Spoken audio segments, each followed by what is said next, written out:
Votre nom de famille, c'est quoi déjà? Kamaredine. Kamaredine. C'est étranger ça? Oui, dis-moi pourquoi. Je me disais. À cette question, restez simple, répondez juste oui ou non. La question de l'origine du candidat n'a bien évidemment rien à faire dans un entretien d'embauche. Elle est considérée comme discriminatoire.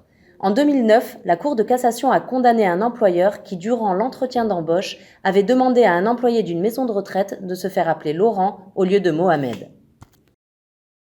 Et vous avez l'intention de vous marier? Oui, bien sûr.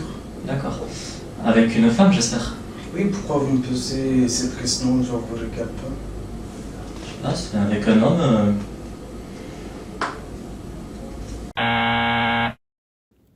Sur cette question, pas d'obligation de répondre, dites simplement que c'est personnel. En matière de sexualité, chacun est libre de faire ce qui lui plaît.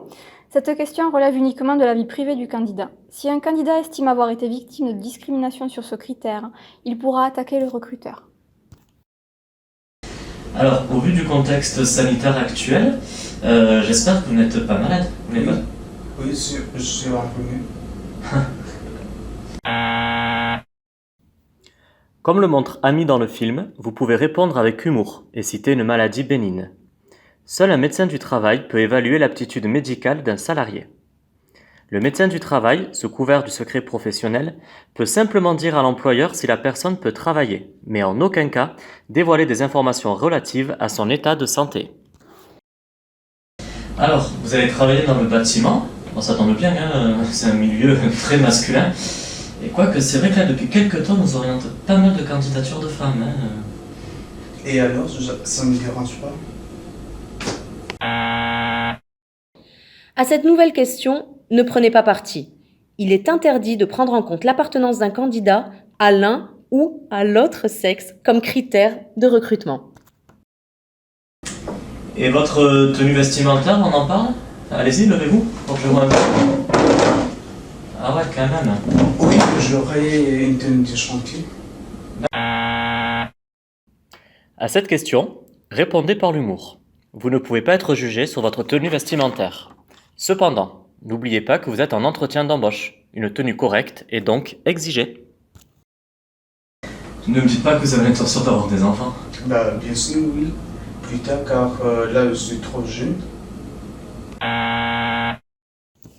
Marié, célibataire avec ou sans enfant, cette question n'a rien à voir avec vos compétences. Malheureusement, encore trop souvent, les candidats se voient demander s'ils ont un enfant ou comptent en avoir un plus tard. L'employeur n'est pas non plus autorisé à demander au candidat le métier de son conjoint, ni même le nombre d'enfants que compte éventuellement le foyer. Vous avez quel âge? J'ai le temps. Attendez, parce que sur mon annonce, j'avais demandé à quelqu'un de plus de 25 ans. Vous trouvez assez mature pour ce poste? Oui, j'estime d'être mature. Il est interdit dans une offre d'emploi de préciser l'âge du candidat.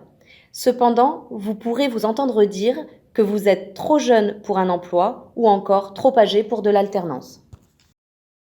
Et vous pratiquez une religion? Bien sûr. Laquelle? Et musulman? Et vous mangez de tout? Non, pas du tout. Comment ça? Ben, je mange pas de porc, je bois pas, je fume pas et je vois pas où vous avez il y aura un problème. Alors, non seulement il y a la nourriture, mais en plus, il y aura des jours fériés. En plus de Noël, Pâques, Pentecôte et j'en passe. Ok, on en reparlera. Vous êtes en droit de ne pas répondre à cette question. Là encore, la religion relève de votre vie privée qui n'a strictement rien à voir avec vos compétences. Le Code du travail stipule qu'il est interdit de mentionner l'appartenance religieuse dans l'offre d'emploi, de se renseigner sur la confession lors d'un entretien d'embauche et bien sûr d'évincer un candidat en fonction de sa pratique. Comme l'a fait Ami à la fin de l'entretien, vous pouvez réagir en notifiant que ces questions sont d'ordre personnel tout en restant courtois.